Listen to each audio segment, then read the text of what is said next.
दक्षिण में एक स्थान है तिरुपति बालाजी, सब लोग गए होंगे, सबको पता भी है। तो आज से हजारों वर्ष पूर्व तिरुपति में एक वैष्णव रहते थे।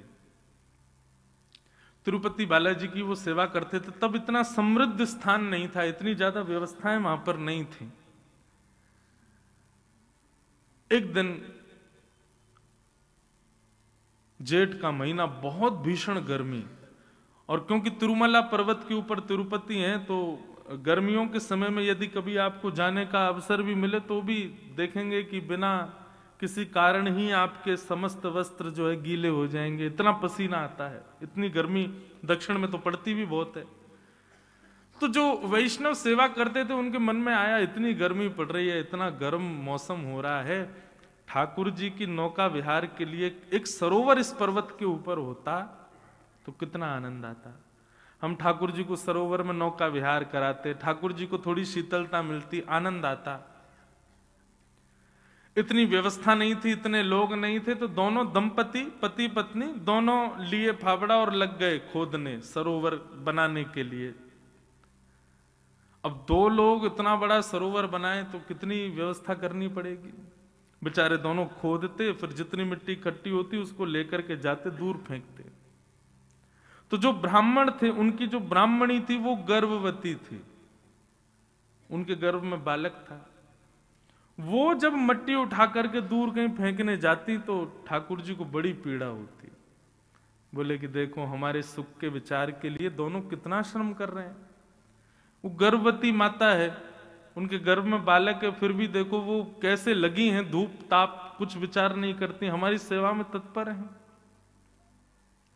ठाकुर जी से देखा नहीं गया, और ठाकुर जी इतने में ही नन्हे से एक ग्वारिया बालक बन करके आए, सांवला सा उनका रूप, और जैसे ही वो मैया मट्टी डलिया में भर के उठा के फेंकने जाती, इतने में ही वो बालक रूप में ठाकुर जी आ जाते और उनसे डलिया छिना करके स्वयं लेकर के जाते और दूर फेंक करके, और फिर डलिया मैया के पास छोड़ के फिर भाग जाते।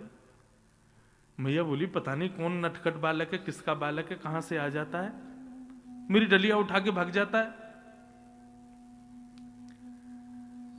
पुनश्च फिर से मट्टी इकट्ठी करके जैसे ही डलिया उठाई, फिर से ठाकुर जी आ गए और फिर से डलिया छिना के और लेके जाएं और दूर पटक करके और डलिया उनके पास में के फिर भाग जाएं, और वो रोकना चाहें तो रुके नहीं। 2-3 बार जब ठाकुर जी ने ये किया तो ब्राह्मणी ने जाके ब्राह्मण को दिखाया, बोले देखो आप मट्टी खोदते मैं भरती हूं, जैसे ही मैं लेके जाती हूँ पता नहीं कहां से बालक आता है और वो पूरी डलिया लेके भाग जाता है और फेंक के और फिर कहीं अंतर्ध्यान हो जाता है, कहीं चला जाता है, छुप जाता है, किसका बालक है यहां। ब्राह्मण ने बोला देखो मैं देखता हूं कौन है। जैसी डलिया में पूरा मट्टी भर के जैसे ही ब्राह्मणी ने उठाया, इतने में ही जैसे ही वो बालक आया, बालक के रूप को देखते ही उनकी करधनी जैसे ही देखी, करधनी समझते हैं, कौंधनी कमर पर जो धारण करते हैं, वो स्वर्ण की कौंधनी वही थी जो तिरुपति बालाजी ने पहनी थी। वो देखते ही ब्राह्मण समझ गए, बोले ओहो ये तो साक्षात श्री वेंकटेश भगवान आ रहे हैं। ठाकुर जी के पीछे भागे तो वो तो अंतर ध्यान हो गए, तो ब्राह्मण सीधे मंदिर में गए और मंदिर में जाकर के बोले आप क्या कर रहे हैं भगवान, आप इस प्रकार से श्रम क्यों कर रहे हैं, हम कर तो रहे हैं आपके लिए व्यवस्था, आप क्यों आ रहे हैं वहां पर। तिरुपति बालाजी प्रकट हो गए, प्रकट होकर बोले देखो तुम्हारी ब्राह्मणी गर्भवती है, उसके गर्भ में बालक है, वो इतना श्रम करती है, उसको पसीने आते हैं, इतना परिश्रम करती, मुझसे वो देखा नहीं जाता। ब्राह्मण ने ऐसी बात कही कि श्री ठाकुर जी उन पर न्योछावर हो गए। ब्राह्मण बोले देखिए भगवान, आपका काम है ठकुराई करना, आपका काम है सेवा स्वीकार करना, आपका काम है भोग निवेदन करना, भोग पाना, सुंदर शयन करना, आनंद करना, और ये सब सेवा का क्रम ये हमारी जिम्मेवारी है। तो कम से कम हमको जो सेवा का क्रम मिला है वो हमसे छीनिए मत, ये सेवा हमारी है, हमारे पास ही रहने दीजिए, ये सेवा ही तो हमको मिली है, ये भी आप ले जाएंगे तो फिर हम क्या करेंगे आपके लिए, ये सेवा तो कम से कम हमसे मत छीनिए। ठाकुर जी इतने प्रसन्न हो गए महाराज की ब्राह्मण को हृदय से लगा लिया। बोले कि तुमसे हम बड़े प्रसन्न हैं, तुम एक बार यहां, हम लोगों की शिकायतें खत्म नहीं होती ठाकुर जी के आगे। जे नहीं है, हम कैसे करें महाराज, अभी ऐसा चल रहा है, कैसे कथा सुने, ये चल रहा है, वृंदावन कैसे आए, हम इतनी इतनी शिकायतें करते हैं। और कहां वो ब्राह्मण देवता अपनी गर्भवती पत्नी को भी सेवा से विमुक्त ना होना पड़े, ठाकुर जी को डांट रहे हैं कि आप हमारी सेवा मत छीनिए, ये सेवा का अधिकार हमारा है, हमको ही करने दीजिए, ये भी आप ही करेंगे तो फिर भक्त किस काम के। ठाकुर जी ने हृदय से लगाया, बोले अच्छा ठीक है जाओ सेवा करो। जैसे ही ब्राह्मण निकल के बाहर आया तो देखा कि वहां तो एक सुंदर कुंड का निर्माण हो चुका था। ठाकुर जी ने बढ़िया सुंदर सरोवर वहीं व्यवस्थित कर दिया ताकि अब इनको सेवा ज्यादा ना करनी पड़े और हमारी नौका विहार का क्रम होने लगे। कहने का अभिप्राय, ठाकुर जी जड़ नहीं है, ठाकुर जी चैतन्य है। चैतन्य का अभिप्राय क्या है? अभी सर्दी है, आप लोग शॉल पहन रहे हो, जैकेट पहन रहे हो, क्यों? क्योंकि आपको सर्दी लग रही है। गर्मी आ जाती है, आप एसी चलाते हो, क्यों? क्योंकि आपको गर्मी लग रही है। ये क्यों? क्योंकि आपका शरीर चैतन्य है।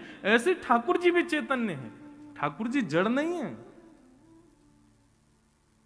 उनके प्रति जड़ बुद्धि मत रखो, वो दिखते जड़ हैं, वो दिखते ऐसे कि पाषाण में हैं, वो दिखते ऐसे कि कोई धातु में है, लेकिन वो धातु या पाषाण में नहीं है, वो साक्षात चैतन्य है।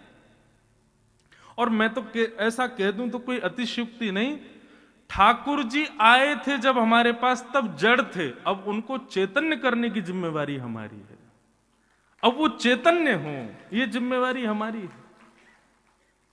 कभी आपके लड्डू गोपाल या जो भी सेवा का क्रम आप अपने घर में करते हो, कभी उनका स्पर्श करके अनुभव हो, जैसे एक मानव को स्पर्श करने पर अनुभव होता है, वो अनुभव उनको स्पर्श करके हो, तब सोचना अब हमारी सेवा प्रारंभ हुई है।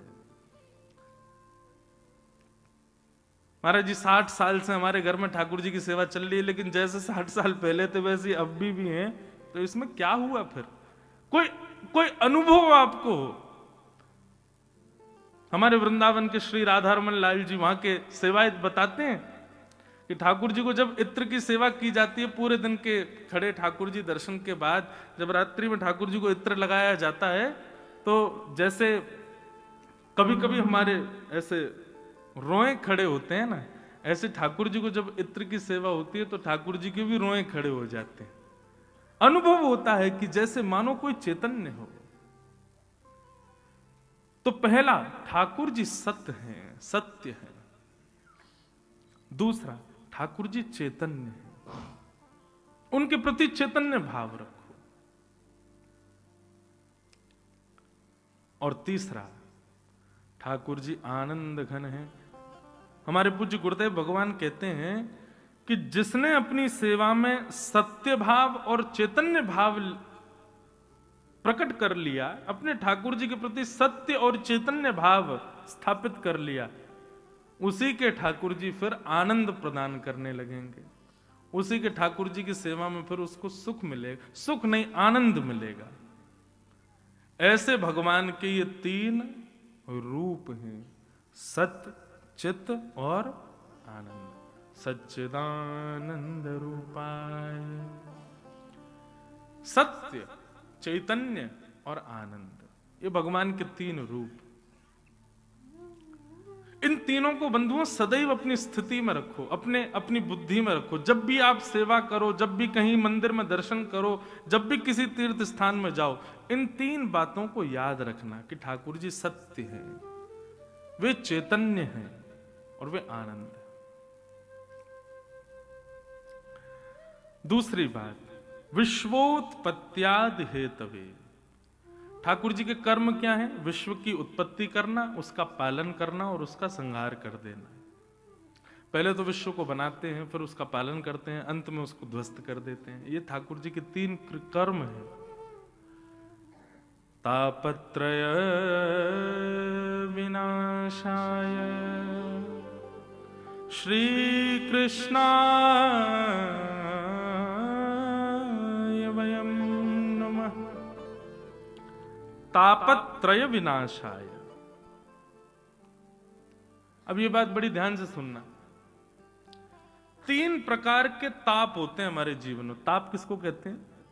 दुख। आदि दैविक दुख, आदि भौतिक दुख और आध्यात्मिक दुख। अब इन तीनों में ही सारे दुख आ जाते हैं, चाहे पति पत्नी के विवाद हो, चाहे आपके पड़ोसी के साथ विवाद हो, चाहे आपका शारीरिक कष्ट हो, चाहे आपका मानसिक कष्ट हो, चाहे आपको धन की तंगी हो गई हो। ये जितने भी कष्ट संसार में, ये सब तीनों के अंदर ही आते हैं। और यहां पर क्या लिखा है? तापत्रय विनाशाय। इन तीनों तापों का जो विनाश करते हैं, ऐसे श्री कृष्ण को हम प्रणाम करते हैं। इसका मतलब क्या है? ठाकुर जी के जो शरणागत हो जाते हैं उनके जीवन में फिर ताप नहीं आते।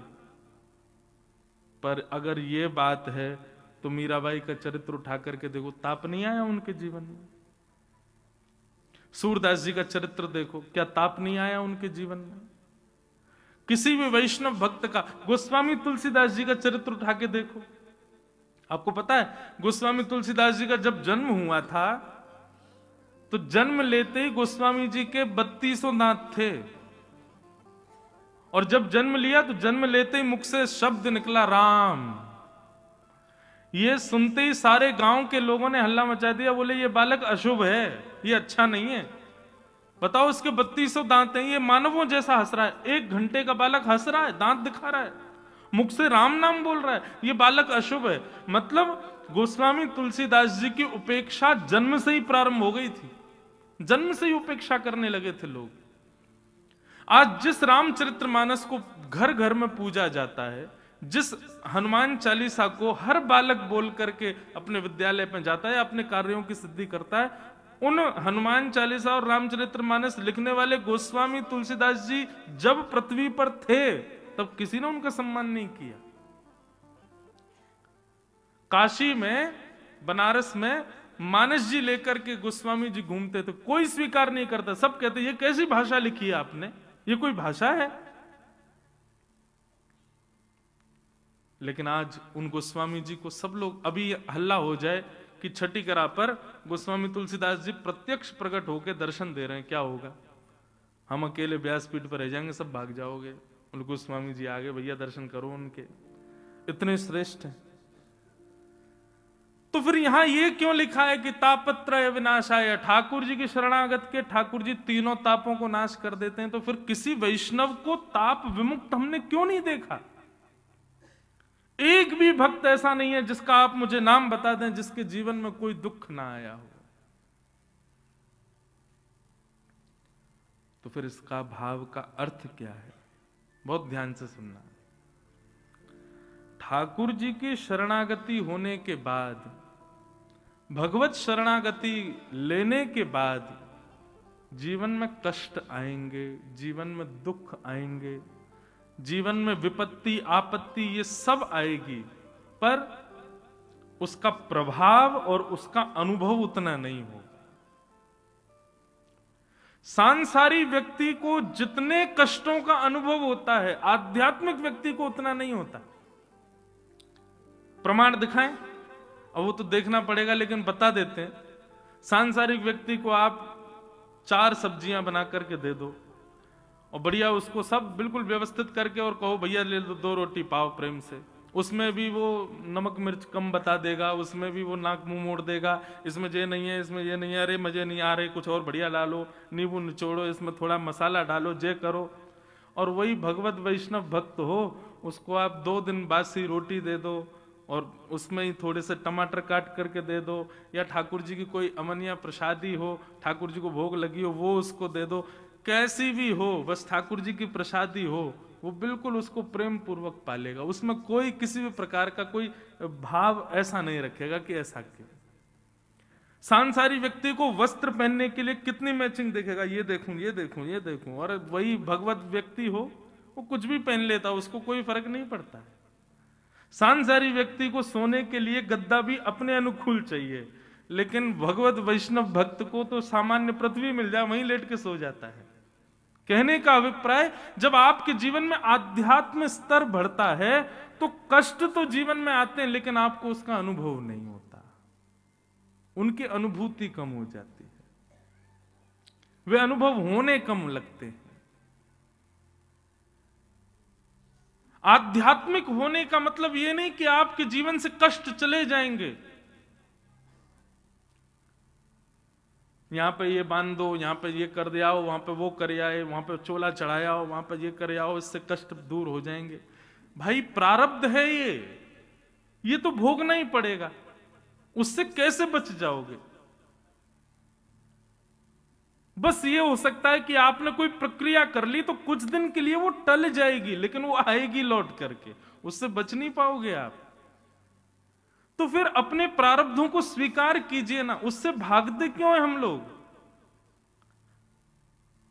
जगन्नाथपुरी में श्री जगन्नाथ जी के एक भक्त हुए माधव दास जी, मैं कथा सुनाया करता हूं उनकी। मुझे क्योंकि ये कथा इतनी प्रिय है, ये छोटी सी कथा में इतना बड़ा ज्ञान छुपा है। माधव दास जी को एक बार एक बहुत भयानक रोग हो गया। ऐसा रोग हो गया कि वो शिथिल हो गए और बिस्तर पर पड़े पड़े उनके मलमूत्र त्याग होता था। दुर्बल हो गए, निर्बल हो गए।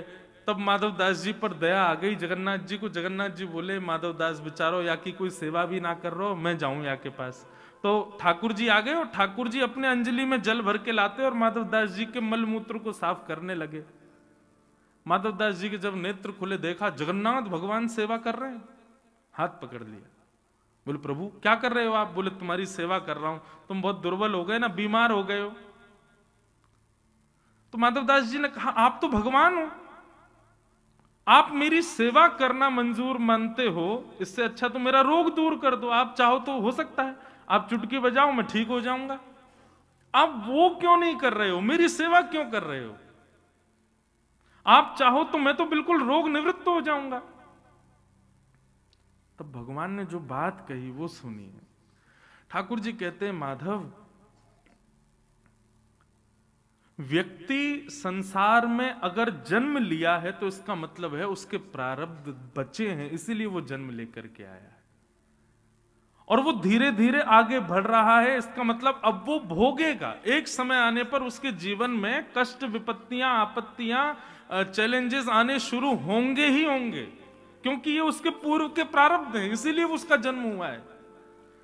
लेकिन यदि वो भक्त मेरे चरणों में आके कहे कि महाराज इन सबको दूर कर दो, इन सबको नष्ट कर दो, ये जितनी विपत्ति आ रही है इनको सबको खत्म कर दो, और कहीं मैंने दया करके उन विपत्तियों को खत्म कर दिया, वो विपत्तियां खत्म नहीं होंगी, वो विपत्तियां कुछ दिन के लिए टल जाएंगी, और टलने के बाद प्रारब्ध है, भोगना तो फिर से पड़ेगा। माधव, आज तुमको एक रोग हुआ, यदि मैंने इस रोग को चुटकी बजा के ठीक कर दिया ना, तो अभी के लिए तो ये टल जाएगा, लेकिन ये प्रारब्ध जो तुम्हारा बच गया, जो तुमने भोगा नहीं, उसको भोगने के लिए तुमको फिर से जन्म लेना पड़ेगा और फिर तुमको भोगना पड़ेगा। इसलिए मैं चाहता हूं कि तुम अभी निवृत्त हो जाओ, इसके बाद तुम्हारा जन्म ही ना हो। इसलिए जो कुछ भी मिल रहा है सबको भोग लो, ताकि तुम अभी निवृत्त हो जाओगे, इसके बाद तुम्हारा जन्म नहीं होगा फिर। इसलिए बंधुओं, आप अनुभव करके देख लीजिएगा। हमने तो बहुत कम आयु में अनुभव कर लिया कि वैष्णव पथ पर जो चलने लगा व्यक्ति, उसके जीवन में कष्ट सामान्य व्यक्ति से ज्यादा आता है। क्यों? ठाकुर जी जैसे ही देखते हैं कि अब ये वैष्णव हो गया, अब ये भक्ति पथ का पथिक हो गया, अब ये मेरे मार्ग पर चलने लगा, तो ठाकुर जी उसके सारे प्रारब्धों को इकट्ठा करके एक साथ भोगवाना प्रारंभ करते हैं। भोग ले सबको, सबको खत्म कर और निवृत्त होके आ जा मेरे पास।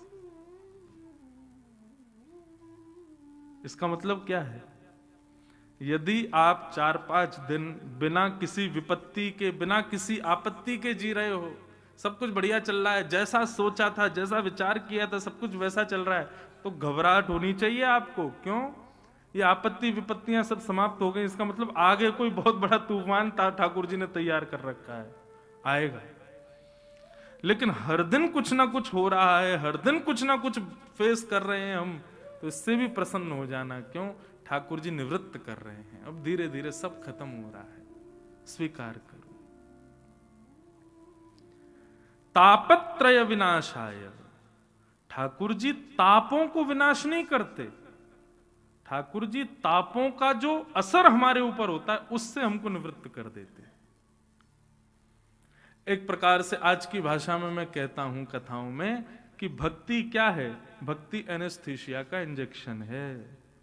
उसको लगने के बाद व्यक्ति सुन्न हो जाता है। जैसे एनेस्थीसिया लगा, फिर चाहे डॉक्टर काट दे, पीट दे, कुछ भी कर ले, आदमी को कुछ पता नहीं चलेगा। देखो, क्रिया तो हो रही, ऑपरेशन तो हो रहा है, काटा तो जा रहा है, रक्त तो निकल रहा है, लेकिन उसको पीड़ा नहीं हो रही है। क्यों? सुन्न हो गया। ठीक वैसे ही भक्ति भी एनेस्थीसिया की तरह। एक बार यदि आप भक्ति पथ के, वैष्णव पथ के अनुगामी बन गए, विपत्तियां जीवन में आएंगी, लेकिन आपको अनुभव नहीं होगा। उसकी इतनी ज्यादा कष्ट स्मृति में नहीं आएगा। बाकी हम सब गाते हैं, ब्रज के नंद लाला, राधा जी के सांवरिया, सब दुख दूर हुए जब तेरा नाम लिया।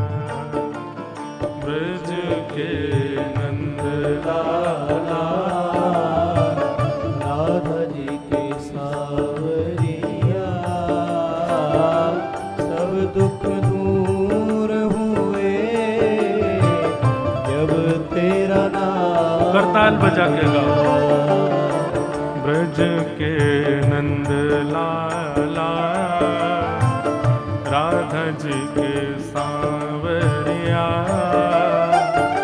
सब दुख दूर हुए जब तेरा नाम लिया।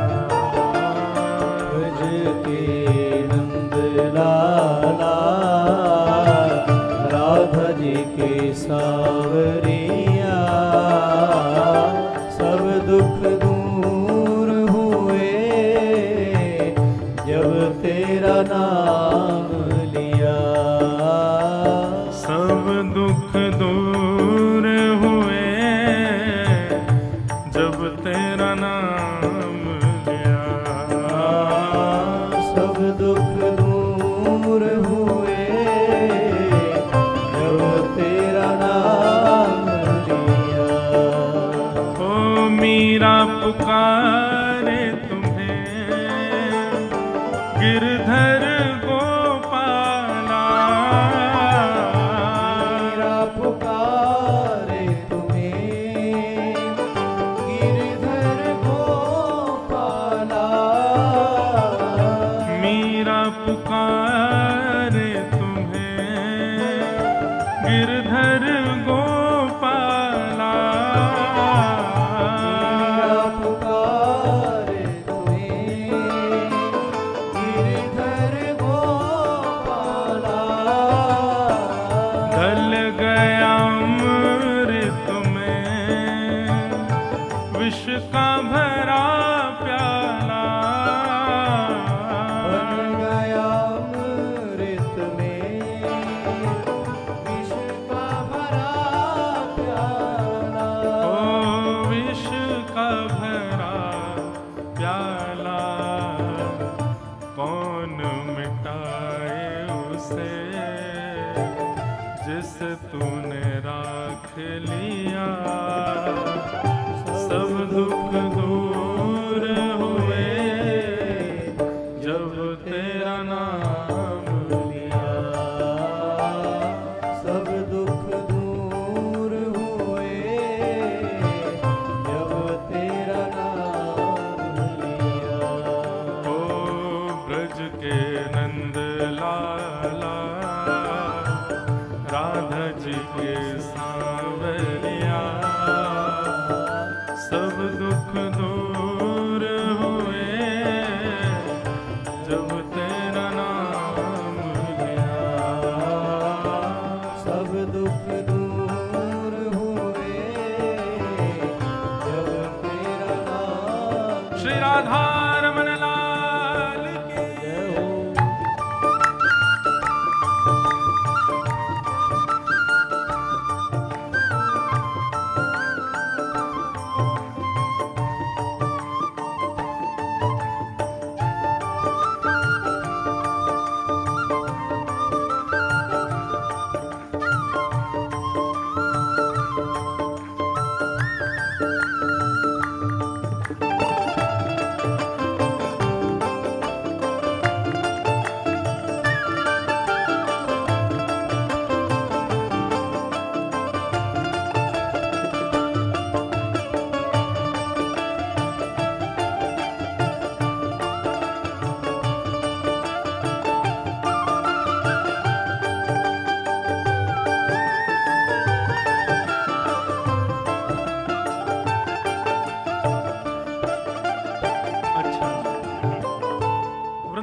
की सीमा से बाहर के लोगों के दुख बहुत सारे हो सकते हैं, पर वास्तविक में ब्रजवासी का एक ही दुख है, और वो कष्ट क्या है, वो पीड़ा क्या है कि हे नाथ, कब हमें आप युगल स्वरूप में दर्शन दोगे। बस दर्शन की पीड़ा है। ब्रजवासी तो महाराज बिहारी जी से भी जाकर के यही कहें, ए हो विधिनाथ तो पे अचरा पसार मांगू, जन्म जन्म दीजो याही ब्रज बसिवो। हे विधाता, यदि तू हमसे ने प्रसन्न है गए हो तो भैया ने कृपा कर दियो, हमें दोबारा तो ब्रज में ही जन्म दे दियो। ब्रजवासियों की तो एक ही पीड़ा है कि ठाकुर जी आप बस हमको दर्शन दे देना, और कोई चाह नहीं है ठाकुर जी से। ब्रजवासी और कोई कामना नहीं करते, हम भी यही कामना करेंगे ठाकुर जी से। देख रहे हो तुम मेरे दुखड़े सारे, देख रहे हो तुम मेरे दुखड़े सारे, देख रहे हो तुम मेरे दुखड़े सारे, देख रहे हो तुम मेरे दुखड़े सारे, कब दर्शन दोगे मेरी आंखों के तारे, अब दर्शन दोगे मेरी आँखों के तारे, ओ मेरी आंखों के तारे। ओ अधर पे मुरली है, कांधे पे कामरिया, सब दुख दूर हुए जब तेरा नाम लिया, सब दुख दूर हुए जब तेरा नाम लिया। ओ ब्रज के नंद लाला, राधा जी के सांवरिया, सब दुख दूर हुए जब तेरा नाम लिया, सब दुख दूर हुए जब तेरा नाम लिया। ओ सब दुख दूर हुए जब तेरा नाम लिया। ओ सब दुख दूर हुए जब तेरा नाम लिया। तो तापत्रय विनाशाय श्री कृष्णाय वयम नुमः।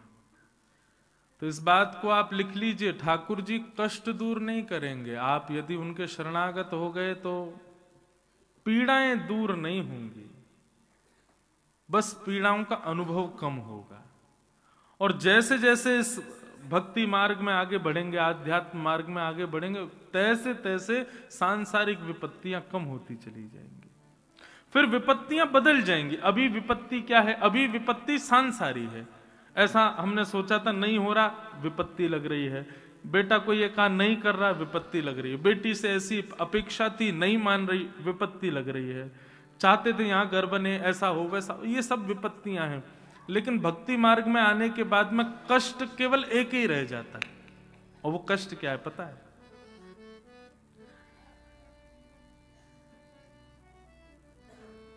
विपदो नैव विपदः संपदो नैव संपद विपद विस्मरणं विष्णो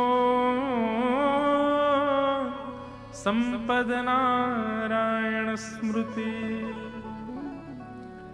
भक्ति मार्ग में आने के बाद केवल एक विपत्ति रह जाती है। भोजन नहीं मिला, ये विपत्ति नहीं। धन नहीं मिला, ये विपत्ति नहीं। ये नहीं हुआ, ये विपत्ति नहीं। तब तो एक ही विपत्ति है, क्या? हम रोज बिहारी जी दर्शन करने जाते हैं, आज नहीं जा पा रहे, ये विपत्ति। हम हर दिन वृंदावन को याद करते हैं, आज वृंदावन की याद क्यों नहीं आ रही, ये विपत्ति। हम रोज कथा सुनते हैं लेकिन आज कोई कथा क्रम में जाने का अवसर ही नहीं मिल पा रहा, ये विपत्ति। हम नित्य अपने ठाकुर जी की सेवा करते हैं लेकिन आज किसी कारण से मुझे कहीं जाना पड़ रहा है, मैं सेवा नहीं कर पा रहा, ये विपत्ति। भक्ति मार्ग में आने के बाद विपत्तियां बदल जाती हैं, फिर ठाकुर जी से संबंधी भाव ना मिलने पर विपत्ति लगती है, फिर संसार की स्थिति विपत्ति नहीं देती।